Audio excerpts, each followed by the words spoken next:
Bom, e agora nós vamos entrar um pouquinho numa questão um pouco mais prática e olhar um pouco para uma parábola e vamos um pouco para Lucas. A gente vem caminhando em Mateus, mas eu queria que a gente passasse um pouquinho em Lucas, porque Lucas a gente vê Jesus envolvendo as pessoas nessas parábolas, personagens, e vai mostrar a questão do discipulado. Ele vai mostrar para os seus discípulos, vai mostrar para as multidões o que é seguir o Senhor Jesus. E essa narrativa dele é uma narrativa longa, ele vai pegar aí de 9:52, ele começa uma viagem, ele começa uma jornada e vai até o capítulo 19, verso 27, e nessa jornada ele vai intercalando os fatos, uma cura, um ensino, uma confrontação, alguma coisa assim, um milagre, intercalando com parábolas. Então, esse período ele é recheado de parábolas, e algumas dessas parábolas, as parábolas mais conhecidas, como a do filho pródigo, por exemplo, Lucas 15, é praticamente o capítulo inteiro só de parábolas.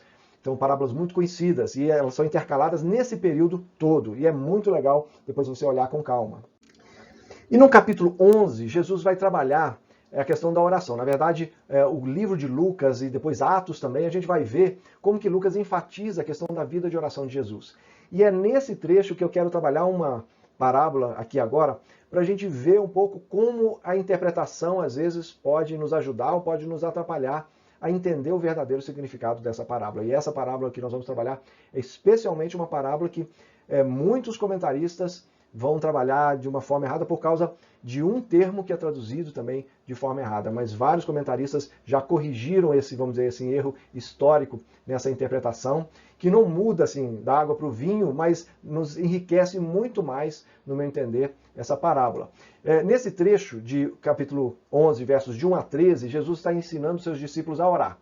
Os próprios discípulos pedem, né, Senhor, ensina-nos a orar como João Batista ensinou seus discípulos a orar. E no verso de 1 a 4, Jesus vai apresentar uma forma reduzida aí da nossa famosa oração do Pai Nosso.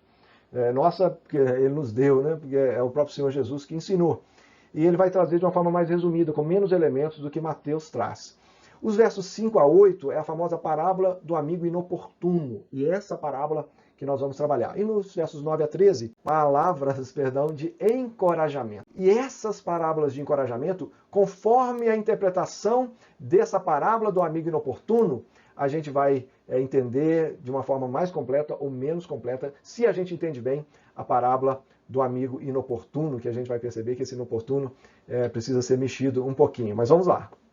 Bom, vamos então para o texto da parábola do amigo inoportuno. Lembrando de uma coisa, nós estamos numa sequência logo após o ensino do Pai Nosso. Então Jesus ensina os discípulos a orarem a Deus como Pai. E agora é sobre esse Pai que Jesus está falando, explicitando a pessoa de Deus. E o texto diz assim, Lucas 11, a partir do verso 5. Jesus disse ainda: se um de vocês tiver um amigo e for procurá-lo à meia-noite, dizendo: amigo, me empreste 3 pães, porque outro amigo meu chegou de viagem e não tenho nada para lhe oferecer.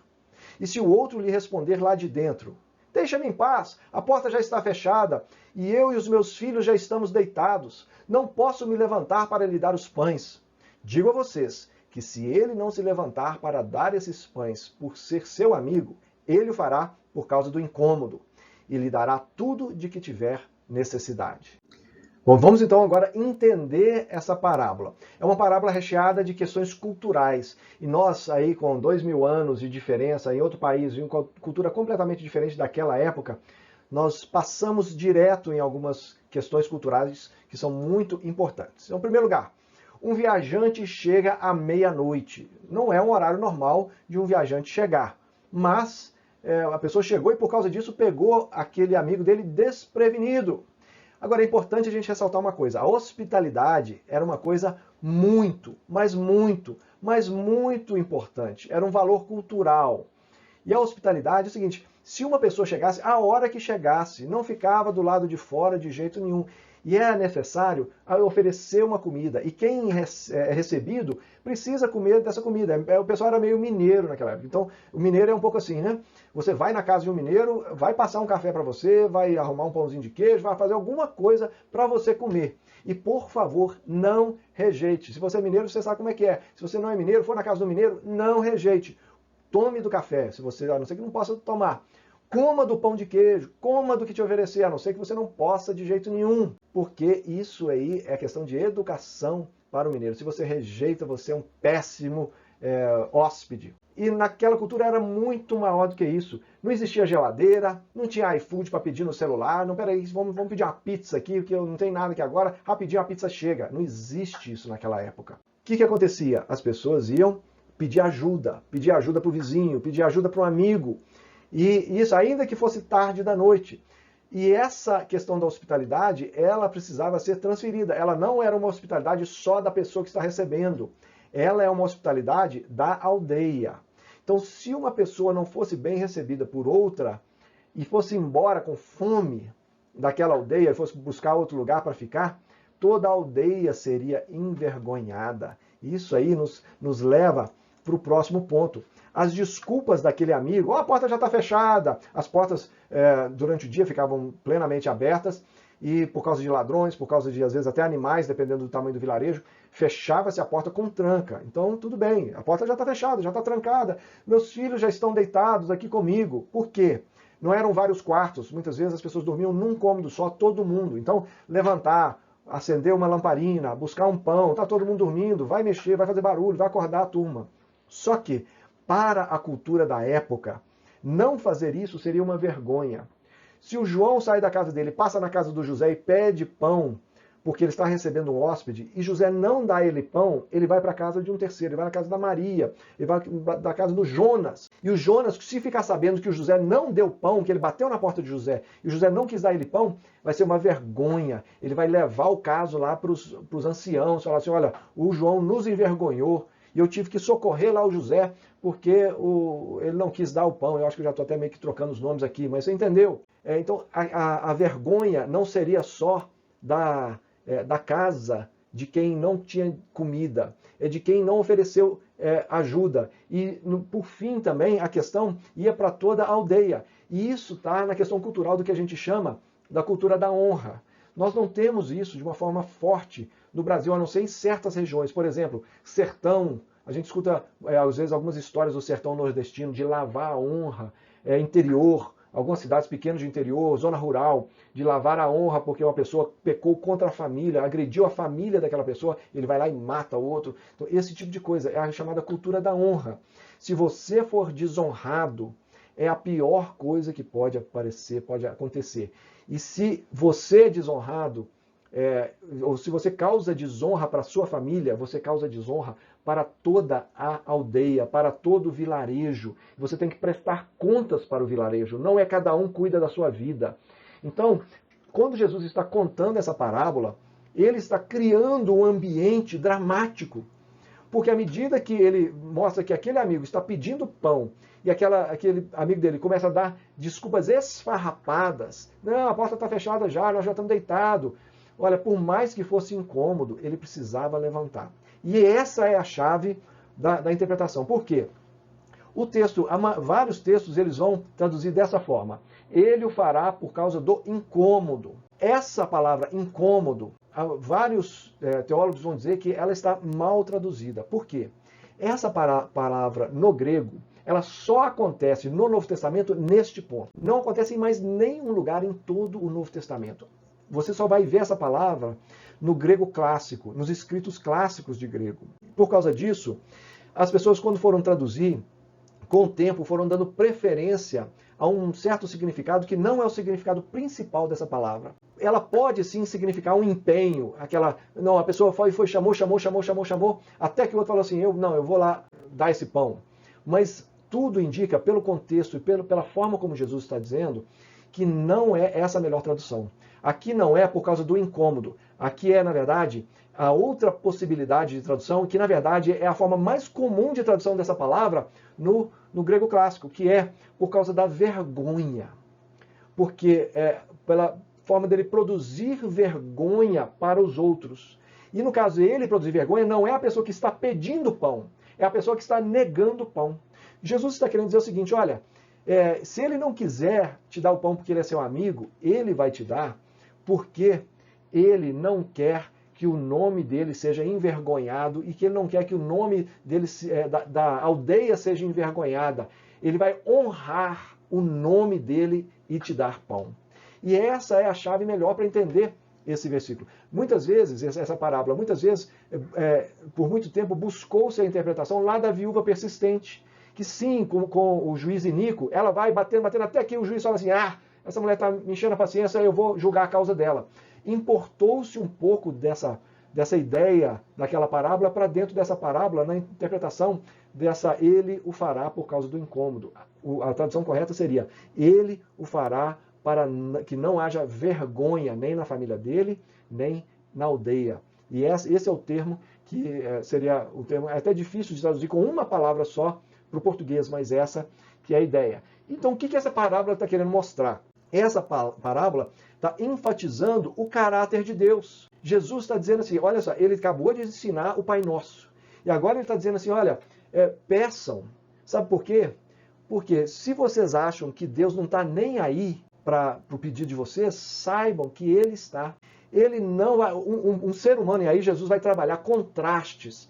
Ele vai falar assim, olha, um ser humano, ele honraria e daria pão para o seu amigo só para honrar o seu nome. Mas o Senhor, ele nunca vai desonrar o nome dele. E aí Jesus faz um contraste e mostra para os seus discípulos o seguinte, vocês podem pedir, porque Deus é o Pai de vocês. E ele não vai ficar arrumando desculpas esfarrapadas para não atender vocês. Ele vai atender rápido, porque é isso que ele quer. E a segunda parte, e aí a parte final, logo depois dessa parábola, quando a gente lê, e nós vamos lê-la agora, a gente vai entender como que Jesus fecha isso de uma forma fantástica. E é essa forma da gente entender essa parábola. Bom, agora para fechar, a gente precisa olhar esse trecho de 9 a 13, porque ele vai encaixar perfeitamente com essa interpretação. E agora nós vamos entender o que é que Jesus está querendo dizer de uma forma completa com todo esse texto. Diz assim a partir do verso 9. Por isso digo a vocês, peçam e lhes será dado. Busquem e acharão. Batam e a porta será aberta para vocês. Pois todo o que pede recebe, o que busca encontra, e a quem bate, a porta será aberta. Quem de vocês, sendo pai, daria uma cobra ao filho que lhe pede um peixe? Ou daria um escorpião ao filho que lhe pede um ovo? Ora, se vocês que são maus sabem dar coisas boas aos seus filhos, quanto mais o Pai Celeste dará o Espírito Santo ao que lhe pedirem. Esse texto faz muita diferença a forma como você leu a parábola, se você vai tentar interpretar esse texto. Por quê?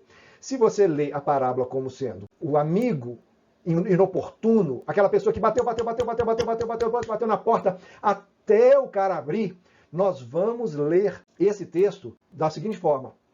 Peçam a Deus, peçam que vocês vão ser atendidos. Busquem que vocês vão ser atendidos. Batam na porta, acordem Deus, porque ele está dormindo, está descansando, está longe, acordem ele, peçam muito, porque vocês terão a porta aberta. Mas não é isso que Jesus está dizendo. Jesus está fazendo uma parábola de contraste. O que ele está querendo mostrar? Na parábola, aquela pessoa precisava dar o pão para o seu amigo, só que ele não queria dar o pão. E aí o contraste é o seguinte, ele vai dar o pão ainda que seja para não ficar envergonhado, ainda que seja para não ter o nome desonrado. E agora ele está falando de Deus. Ele está dizendo assim, Deus é diferente. Peça que você vai receber. Busque que você vai achar. Bata na porta que a porta vai ser aberta. Você não precisa insistir, porque do outro lado não está ninguém sonolento, preguiçoso. Do outro lado está Deus. E Deus te ama. Por isso que ele diz assim, porque todo o que pede, recebe. O que busca, encontra. A quem bate, a porta será aberta. Ele não está falando de insistência, de ser inoportuno com Deus, de ficar martelando para Deus escutar. Ele está falando de um Deus gracioso que quer abençoar. E agora ele dá um contraste maior. Ele diz assim, quem de vocês, sendo pai, daria uma cobra ao filho que lhe pede um peixe? Quem daria um escorpião ao filho que pede um ovo? Ora, se vocês que são maus... Olha só o que ele está dizendo. Se vocês que são maus, vou até colocar aqui em vermelho, ó. Se vocês que são maus sabem dar coisas boas aos seus filhos, por que ele está falando se vocês são maus? Ele está comparando com a parábola. A parábola, o cara estava fazendo a maior vergonha de não ajudar o outro com pão, mas ele acaba ajudando. Até as pessoas que estão escutando Jesus contar a parábola estão assustadas. Eu não estou acreditando que esse cara está dando essas desculpas esfarrapadas. Jesus está mostrando isso. Olha, isso é o ser humano, mas Deus não é assim. Vocês que são maus sabem dar coisas boas aos seus filhos. Quanto mais o Pai Celeste dará o quê? O Espírito Santo. Por que o Espírito Santo? Não tem coisa melhor para ser dada. Você pode pensar em qualquer presente, qualquer bênção que Deus pode te dar. O Espírito Santo sempre será mais do que qualquer bênção. O que Jesus está dizendo? Ele vai dar o mais precioso que você pode imaginar. Muito mais do que você pode até imaginar. O Espírito Santo a todos o que lhe pedirem, porque Ele é o Pai Celeste. Você não está falando com um amigo preguiçoso. Você está falando com o Pai Celeste que te ama. E assim ele fecha esse bloco usando essa figura. E essa figura vai, ao dizer o Pai Celeste, o que ele está fazendo? Conectando com o início da conversa. Qual que é o início da conversa? Nos ensina Jesus a orar. E ele ensinou dizendo, vocês vão orar assim. Como é que começa a oração? Pai, Pai nosso, meu Pai. E agora ele fecha o bloco dizendo assim, esse Pai é o Pai que está pronto para atender às suas orações. Pode bater na porta que ela vai se abrir. É disso que a parábola está dizendo. Rico, não é não? Então, se a gente olha como amigo inoportuno, a gente perde essa riqueza da graça de Deus, que está muito mais interessado em nos abençoar do que nós, muitas vezes, em buscá-lo. Que Deus possa derramar isso sobre o nosso coração mais e mais. Pronto, fechamos a nossa parte de parábolas. Nessas duas aulas aí, se você não assistiu a primeira aula, vá lá, assista. Se você não assistiu outras aulas, vá lá nas outras aulas e assista cada uma delas. Tem sido muito precioso, espero que você esteja aproveitando bastante. Que Jesus te abençoe ricamente e vamos seguindo juntos aí.